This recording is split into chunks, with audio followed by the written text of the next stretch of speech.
Hi friends, ఈరోజు అయితే ఏదో స్కూల్లో మా పిల్లలకు తల్లిదండ్రులకు లేఖ రాయమన్నారంట. ఇంకా మా పాప అయితే రాసింది. ఇప్పుడు చదువుతుంది. ఎలా వచ్చింది? ఏదన్నా మీకు కొత్త ఆలోచనలు వస్తే కొద్దిగా చెప్పండి. చెప్పుమా. తల్లిదండ్రులకు మీ విద్య గురించి లేఖ రాయము. ప్రియమైన తల్లిదండ్రులకు ఉభయకుశలోపరి. ఇక్కడ నా విద్యాభ్యాసం బాగుంది. ఇక్కడ విద్య మరియు నైతిక విలువలు కూడా నేర్పిస్తున్నారు. ఇక్కడ విద్యను బోధించే గురువులు కూడా చక్కగా బోధిస్తున్నారు.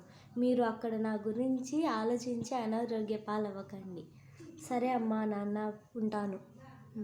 ఇట్లు నీ ప్రియమైన కూతురు సుప్రజ.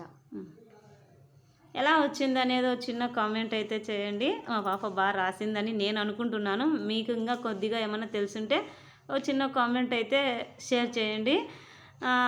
నాకైతే కొద్దిగా సపోర్ట్గా ఉంటుంది. అంతే నా సుప్రి. ఓకే నాన్న, బాగా రాసావురా.